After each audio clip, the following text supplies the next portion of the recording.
하고 인사합니다. 반드시 천국에서 만납시다. 반드시 천국에서 만납시다. 두 팔을 들고 하나님을 향하여 천국에서 반드시 만납시다. 천국에서 반드시 만납시다. 할렐루야. 아멘. 예, 우리가 두 번 만나니까 더 좋으네, 그죠? 앞으로 3번, 4번, 10번, 100번씩 만나면 더욱 좋은 것이 사람과 사람의 만남인 것입니다. 그 사람의 만남 속에는 또한 정이라는 게 있어요. 정이라는 건 뭐예요? 하나님의 신뢰가 들어가 있습니다. 오늘 이 본문 말씀을 읽다 보면 가장 중요한 것이 뭐예요? 따라해 봅니다. 20절 말씀입니다. 20절 말씀을 함축하면 이렇습니다. 따라합니다. 너희는 너희 하나님 여호와를 신뢰하라. 그리하면 견고히 서리라. 그의 선지자들을 신뢰하라. 그리하면 형통하리라. 아멘. 우리가 항상 기도할 때에 중요시 여기는 게 무엇인가요? 하나님을 신뢰하는 겁니다. 하나님을 신뢰하는 건 뭐예요? 하나님 여호와 아버지께서는 우리의 아버지가 되시기 때문에 우리의 호흡하는 모든 순간순간, 모든 기도하는 소리, 우리가 하고 있는 모든 일상의 생활들을 1.1도 빠짐없이 잘 알고 있다는 겁니다.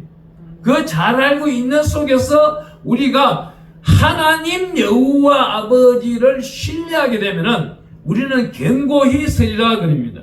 여기 신뢰라는 단어가 베타흐라는 단어를 쓰고 있는데 이 단어는 어떤 곳에서 상징적으로 나타났냐면은 잠언서 3장 5절에 보면은 너희 마음을 다하여 여호와를 신뢰하고 두 마음을 훑지 말라 그럽니다.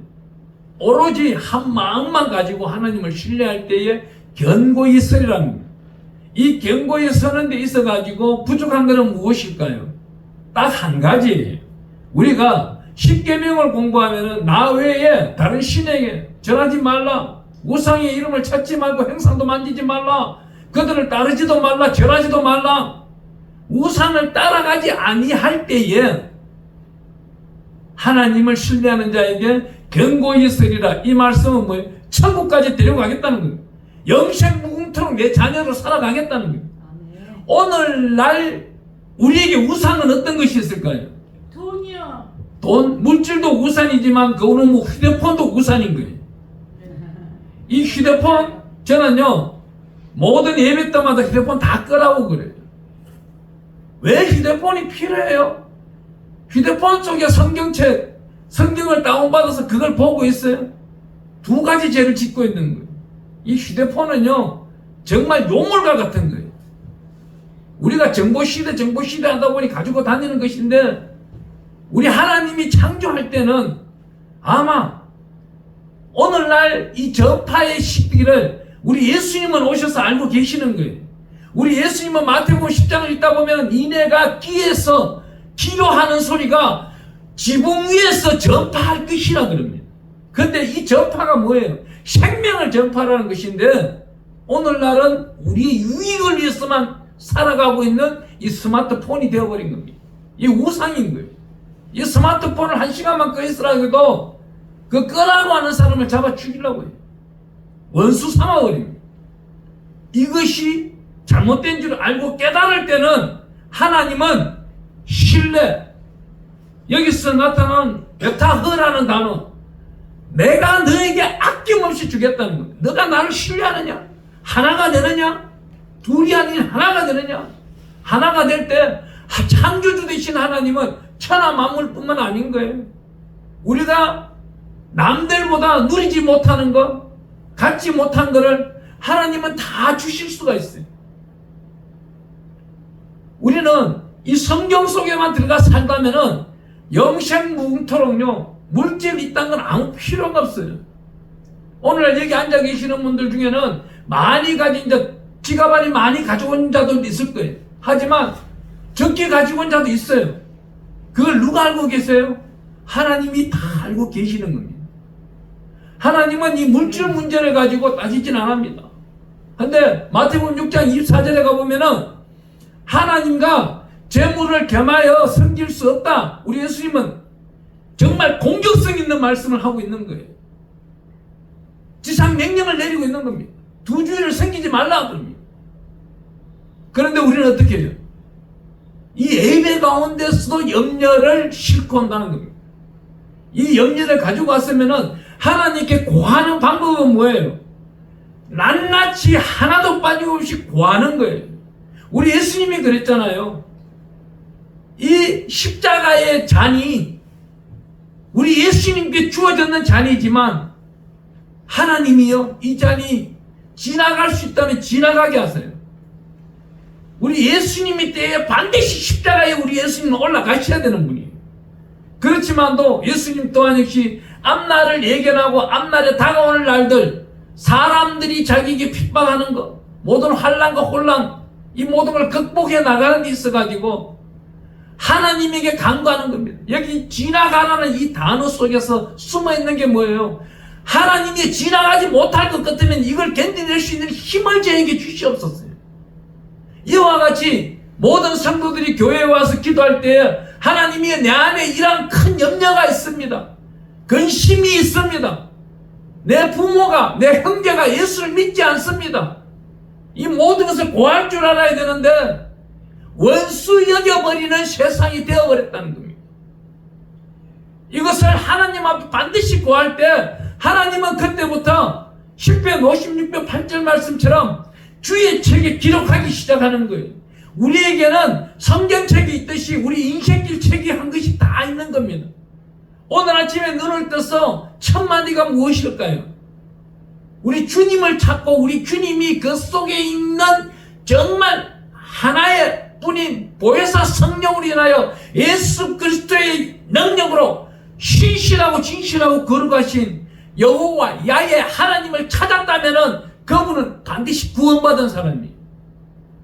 그런데 아침에 눈을 뜨자마자 자기 인생길에 염려가 생기고 어제의 문제가 오늘까지 다가오기 시작하고 오늘 문제가 내일까지 짊어지고 가게 된다면은 이분은 예수 믿는 데 있어가지고 여기 나타나고 있는 신뢰라는 단어는 사라지고 없는 분입니다. 하나님을 신뢰하지 않는 분입니다. 하나님을 신뢰하는 자가 어떻게 문제가 있을까요? 우리 바울 선생은 이렇게 말합니다. 디모데전서를 읽다 보면은 가진 것이 족할 줄 알아라 그럽니다. 오늘날 저는 경제적인 설교를 많이 하러 다닙니다. 경제적인 설교를 다닐 때 우리 모든 목사님과 우리 그리스도인들, 여호와의 성민들에게 주머니 속에 있는 크레디트 카드, 신용카드를 모두 집어짜라고 합니다. 이 부채를 짊어지고 살라고 우리 예수님은 한 번도 말한 적이 없고 구약 성경에 우리 하나님도 한 번도 부채를 짊어지고 살라고 한 적이 없어요. 남에게 체주가 있느냐? 반드시 그 날짜에 갚을 수 있도록 하나님께 강건하게 기도할 줄 알아야 되는 것이고, 남에게 돈을 빌려주었느냐? 그건 예수 이름으로 빌려주었기 때문에 받을 생각도 하지 말고 그날 해지기 전에 겉옷을 벼당문을 잡았으면 돌려주라고 합니다. 왜요? 그분이 밤에 하나님을 향하여 기도할 때에 그 저주가 너에게 임할까 두려우니라. 하나님은 공의 하나님이십니다. 가난한 자를 부하게 하는데 어떻게 부하게 해요? 재물을, 산성을, 큰 토지를 주고 큰 계급, 상급을 주고 그 자리를 그날의 임금으로 세워요. 물론 이건 세상 방법이 있겠죠. 그런데 하나님의 방법은 그게 아니라는 겁니다. 하나님은 가장 우선적으로 오늘날 여겨지는 것이 뭐예요? 성령 충만이라는 겁니다. 그 성령 충만으로 인하여서 하나님과 나와의 관계 속에, 교통 속에 중심축이 되시는 분이 예수 그리스도의 이름으로 보혜사 성령으로 성령 충만함이 이루어졌다면은 그분은 인생길이 성공한 인생길입니다. 천하만물을 다 가지신 분입니다.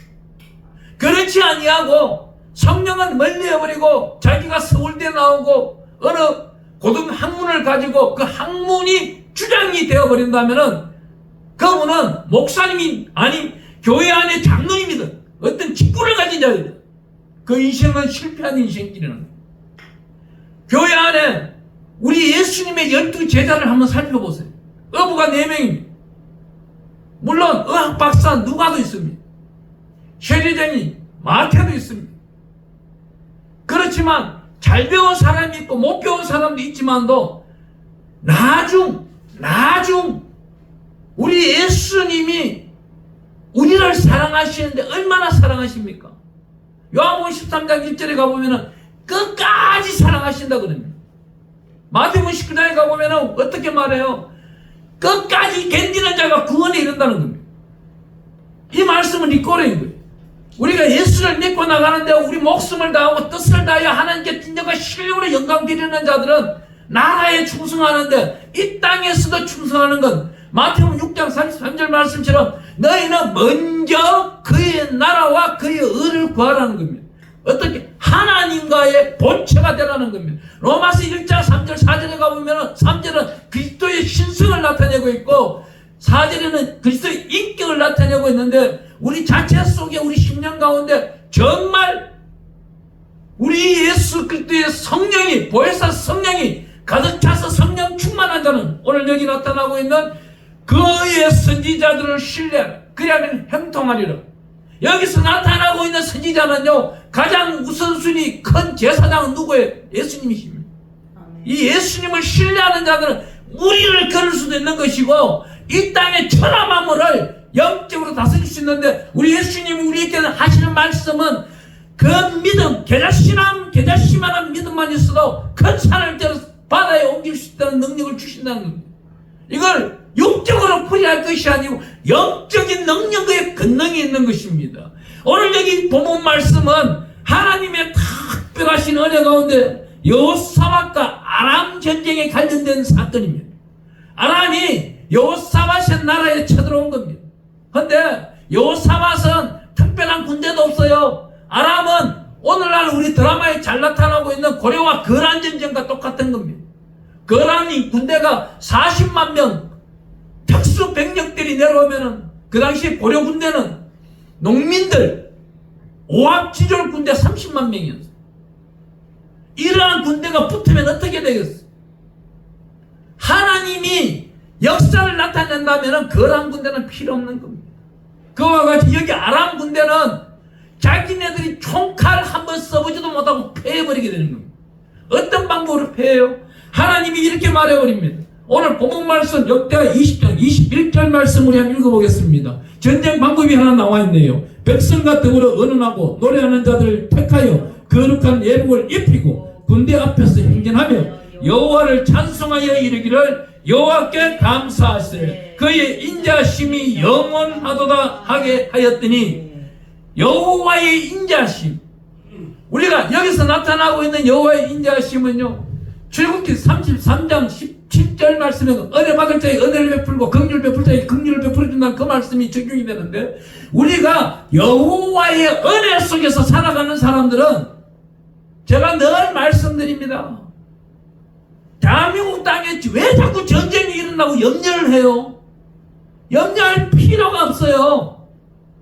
신명기 17장에 가보면은요 우리 예수님이 이 땅에 오셔서 나타내고 있는 말씀 가운데 신명기 17장 16절 17절에 가보면 우리 하나님 여호와께서 이 땅에 명령할 때 아내를 많이 두지 말라 그래요. 두 번째 백마를 많이 두지 말라 그래요. 근데 저 북한에 있는 김정은을 보세요. 마누라가 6명이니 7명이니 수많은 말들이 많이 나와요. 하나님의 법에 어겼습니다. 또한 백장기를 많이 두지 말라. 그 나라의 북한 땅은 2,500만 명이에요. 2,500만 명을 전쟁의 소용돌이로 삼고 있는 거예요. 그럼 전쟁에 2,500만 명 군사가 되는 겁니다. 하나님은 이런 것을 원할까요? 절대 원하지 않다는 겁니다. 하나님은 우리에게 율례와 규례와 계명과 명령을 지켜나가는 그 나라는 오늘 여기 나타나고 있는 말씀처럼 튼튼하게 지켜주는 거예요. 어떻게? 신뢰하는 자에게 하나님은 견고하게 해주시고 대한민국을 견고하게 해주는 겁니다. 또한 우리는 일제시대 강점기에도 보세요. 그 수많은 시간 동안에 억압을 받고 핍박을 받았으라도 이 한반도 하나만큼은 오늘날까지 빼앗기지 않았잖아요. 하나님이 지켜주시는 거예요. 우리가 하나님 앞에 선한 그 군대로 나갈 때는 21절 말씀처럼 거룩한 예복 날마다 회개하는 겁니다. 정치가 잘못했어요. 정치가 잘못해서 우리가 회개하면 되는 겁니다. 우리가 하나님께 간구하고 간청하는 것입니다. 그리할 때 이 나라는 평화와 평강이 나타나고 있는 겁니다. 얼마나 사악하고 삭막한 시대가 지나가냐면은 술 먹고 자기 어머니를 죽여버려. 그 젊은 엄마 50대 엄마를 30대인 사람이 죽여버리고는 그 엄마가 죽은 시체 옆에 30대 아들이 잠을 자요. 자기가 술을 그렇게 취해서 자기도 모르게 친구한테 자기 엄마 죽였다고 전화하는 그런 시대를 우리가 살고 있는 겁니다. 하지만 이 무서운 시대 속에 살고 있지만 하나님은요, 이러한 질서 가운데서도 우리 보고 깨우치라는 겁니다. 이러한 질서를 성령으로 깨우친 사람들은 그날 기도했을 겁니다. 하나님이여, 이 사악한 시대가 어떻게 대한민국의 도래가 되었습니까? 하나님, 이 대한민국 초등학문과 중등학문, 고등학문을 다시금 가르쳐 주시옵소서. 하나님, 질서 있는 나라가 되게 하여 주시옵소서. 이웃을 사랑하는데, 제가 얼마 전에 유튜브를 잠깐 보는데 응답하라 1988인가요? 거기 보니까 참 기가 막힌 장면이 나오더라고요. 남편이 저녁에 퇴근하고 오는데 회사에서 식사하고 온다고 해서 저녁에 밥을 안 해놨는데 일찍 오신 거예요. 일찍 와서 자녀 둘과 어머니가 저녁을 먹으려고 하는데 남편이 들어오신 거예요. 밥이 없어요. 야, 그 어머니 정말 행명하더만요. 둘째 아들에게 공기 한 그릇을 주면서 거기에 다른 과일을 담아서 바로 옆집에 보내서는 공깃밥 한 그릇 빌려오라고. 그 옆집 어머니는 정말 다정다감하게 아름답게 밥 한 공기를 내어주는 거예요. 이러한 시대가 있었더라고요. 한국도. 이러한 아름다운 시대가 어떤 시대야? 그 선지자를 신뢰하면, 교회 목사님들을 신뢰할 때에 형통하게 되는 겁니다. 이웃과 싸울 이유가 뭐가 있어요? 이웃 나라와 분쟁할 이유가 뭐가 있어요? 과학이 발달되었습니다. 그럼 이웃 나라에 나눠줄 수도 있는 거예요. 이웃 나라가 부족해요. 도와줄 수도 있는 거예요. 하나님을 신뢰하고 의뢰하고 따라가는 나라이면은 합력하여 선을 이루고 마태복음 6장 33절 말씀처럼 그의 나라와 그의 하나님의 뜻을 나타내는 것입니다. 북한에 있는 양반이 전쟁한다고요? 전쟁할 수가 없습니다.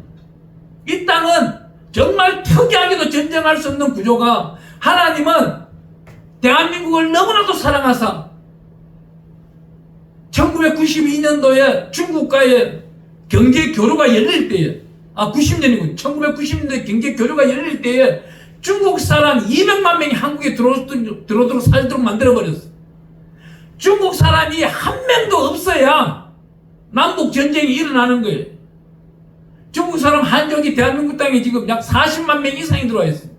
이 사람들 중에 한 명만 죽어도 중국 땅에 있는 한족 약 2억 5천만 명이 북한 땅을 엎어버릴 겁니다.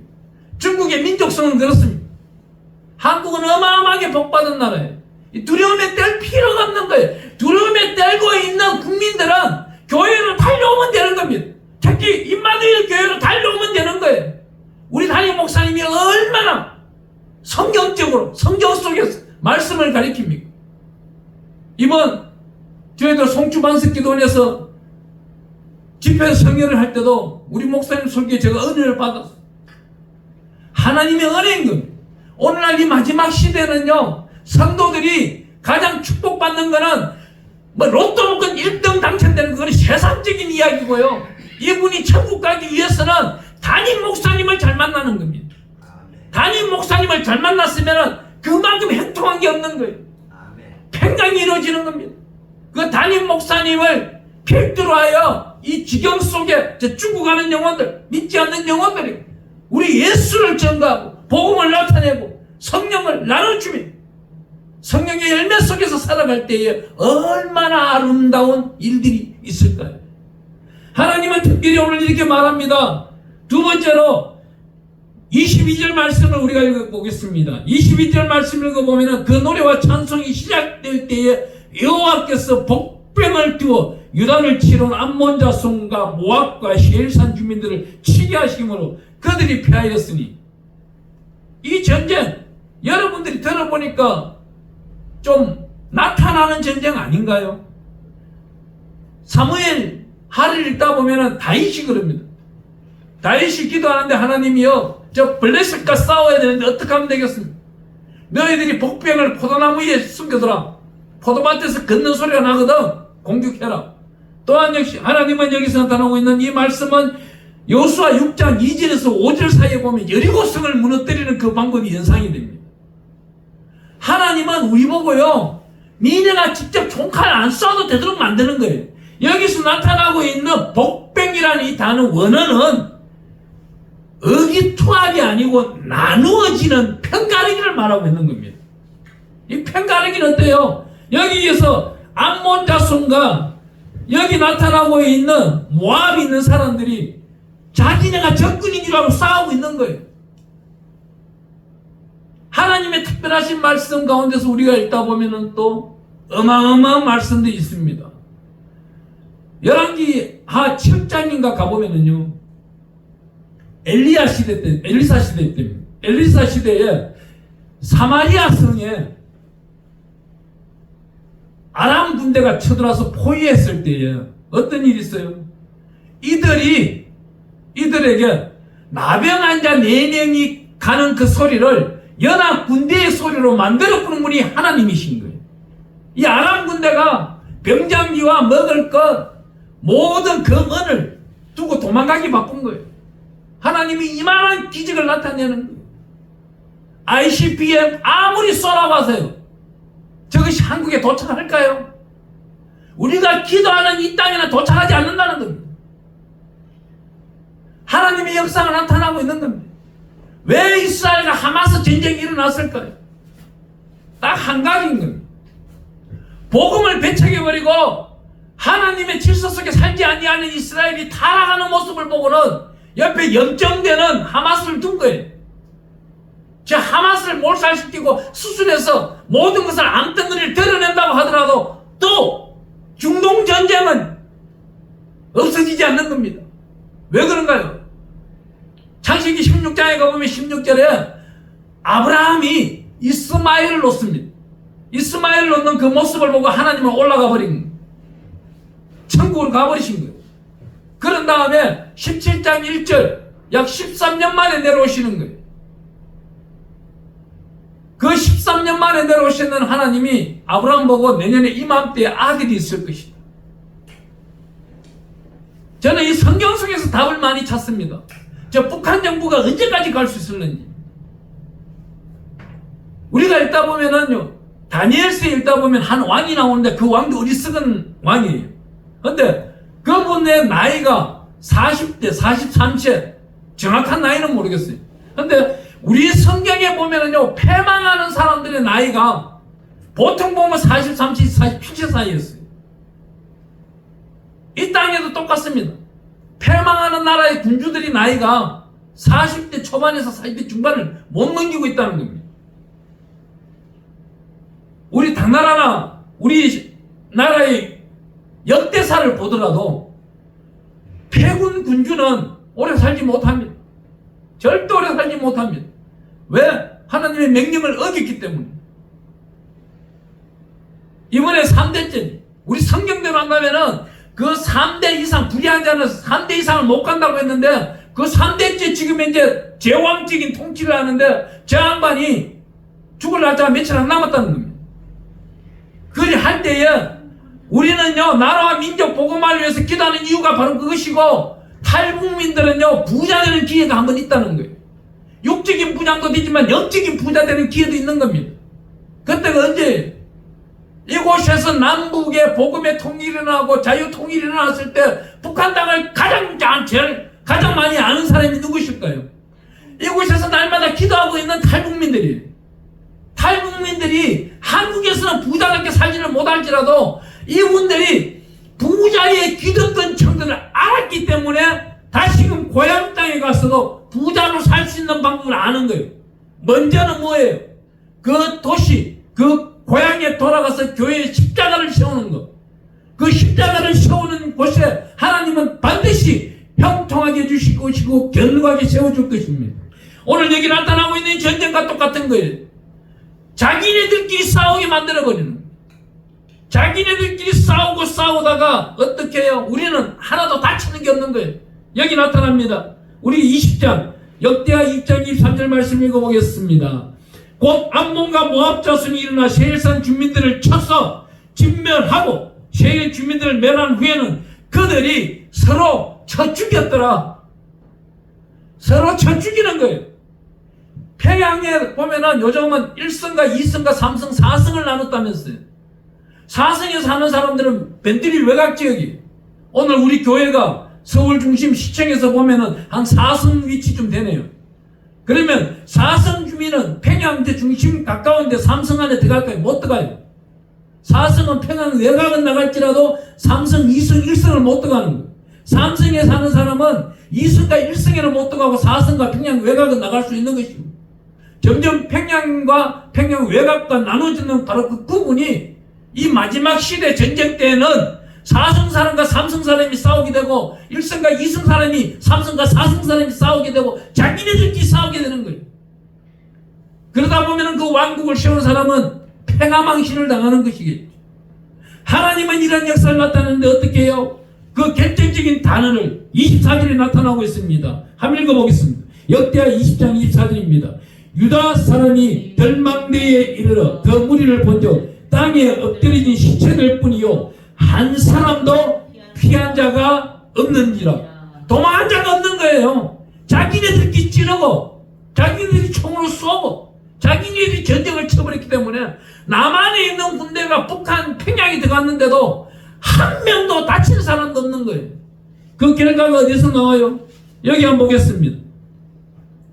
여기 25절 말씀 한번 읽어보겠습니다. 우리 25절입니다. 역대하 20장 25절. 여호사밧과 그의 백성이 가서 적군의 물건을 탈취하시 본즉 그 가운데 재물과 어복과 보물이 많이 있으므로 각기 탈취하는데 그 물건이 너무 많아 능히 가져갈 수 없을 만큼 많음으로 사흘 동안에 거두어들이고, 김정은 정부가 거두어는 거부가 결국은 북한 주민들에게 돌아가는 거예요. 국민들에게 돌아가는 거예요. 성경적으로 쓰여 있잖아요. 제가 말을 지내는 게 아니에요. 성경이 이때에 있었던 이 모든 일들이 오늘 나타내는 겁니다. 오늘 이 전쟁이 약 BC 853년경입니다.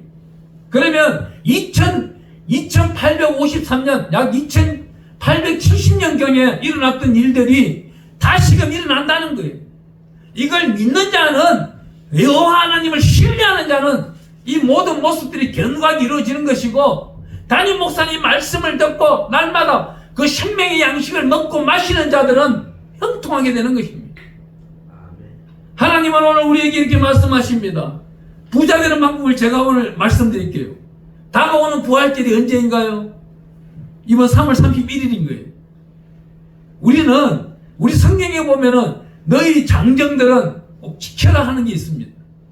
오늘날로 말하면 부활절, 6월절, 그리고 맥추절, 추수감사절, 수장기를 지켜라 그럽니다. 근데 오늘 이곳에 나온 분들에게 제가 보너스를 하나 드릴게요. 6월절 날까지 반드시 기도하고 하나님으로부터 영광 드릴 수 있는 헌금을 준비하세요. 헌금을 준비해서 부활절 날 가득 드리면 더 좋아요. 그걸 언제 받아요? 맥추절 때. 7월 첫째 주, 원래는 7월 7일 날이에요. 7월 7일 날 받고 또 7월 7일 날 하나님께 또 드리는 거예요. 하나님께 헌금으로 드리고, 그런 다음 언제? 대속죄일 7월 10일 날, 이 대속죄일 때는 속죄 헌금을 드리는 거예요. 속죄 헌금을 드려보지 아니했을 겁니다. 속죄 헌금을 드리는 날은요, 그날따라 잠도 너무 자나요. 2시간 잤는데도 2시간 잤는 것보다 더 편해요. 왜? 내 안에 묵혀있고 잠겨있고 닫혀있던 죄악들이 모두 씻겨져 나가는 것, 표상을 하나님께 나타냈으니까, 하나님이 받아주셨으니까 나는 그때부터 깃털처럼 가벼운 사람이 되는 것입니다. 이렇게 6월절, 부활절과 맥추절을 잘 지킨 사람이 원래 2024년도 11월 셋째 주, 넷째 주 추수감사절 때 하나님의 영광이 드러나기 시작하는 겁니다. 2023년도에 100만을 드렸던 자는 2024년도에 1000만을 드리게 될 것이고, 여러분들에게 또 한 가지를 알려드리겠습니다. 복 받는 비결. 눈을 떴어요. 아침에 눈을 떴어요. 하나님이여, 어제보다 오늘 저에게 갑절의 복을 주게 하사 절반은 이웃들에게 공급하는 통로가 되게 하여 주시옵소서. 이 기도가 들어가 있는 사람은 반드시 복을 받는 것입니다. 성경 속에 나타나고 있는 하나님이여 30배 복을, 60배 복을, 100배의 복을, 이건 잘못된 가르침인 거예요. 우리 성경은 반드시 갑절의 복이라고 말하고 있는 것입니다. 이 갑절의 복은요, 1월 1일날 받았던 갑절의 복, 갑절의 복, 갑절의 복을 한다면은 오늘 몇 배의 갑절의 복이 나오는 거예요. 벌써 이번 달만 해도 오늘이 며칠인지 시간 가는지도 모르고 저는 사는데 1월 한 20일 뭐 며칠 될 거예요. 그렇다면 50배를 받았어야 되는 거예요. 2023년도 받았는 복보다도 50배의 복을 지금 받고 누리고 살아야 되는 거예요. 먼저는 뭐예요? 영적으로 받아야 되는 거예요. 그 다음 영적으로 성령 충만할 때에 육적인 복이 주어지는 거예요. 영적인 복에는 또 뭐 두 번째로 나타나는 복은 뭐예요? 나 자신만 받을 것이 아니고 주일날 함께 예배 드렸던 한 분 한 분을 생각하면서 하나님이 이분도 복을 주시옵소서, 이분도 복을 주시옵소서, 저에게 주셨듯이 이분들에게 갑절의 복을 주시옵소서. 그 기도가 나와야 이것이 바로 도구라는 기도가 되는 것입니다. 중보 기도가 되는 것입니다. 하나님이 가장 기뻐하는 기도가 되는 것입니다. 교회에는 두세 명이 모인 곳이 하나님이 함께 하신다 그랬고, 세 명이 묶은 줄은 끊어지지 않는다 그래요. 성부와 성자와 성령의 그 줄에 나까지 4명의 줄이라면은 끊어지지 않는 줄인데, 우리가 2명 더 있어 보세요. 하나님의 영광은 더욱더 크게 나타나는 것입니다. 세 번째로, 여러분들은, 이곳에 계시는 분들은 무엇을 해야 돼요? 주일날 나오는 주보를 반드시 가지고 가셔서 주일날 저녁에도 읽어보시고, 주일날 월요일날 아침에도 읽어보시고, 그곳에 나오는 분 한 분 한 분을 축복하시고, 담임 목사님을 위하여 축복하시고, 담임 목사님 한 주간의 행사를 위하여 축복기도 하시며, 달려가고 돌아오는 모든 걸음을 천군 천사가 함께 하시고 형통하고 견고하며 평강의 시간으로 이끌어달라고 기도하는 저와 여러분이 되기를 축원합니다. 기도드립니다.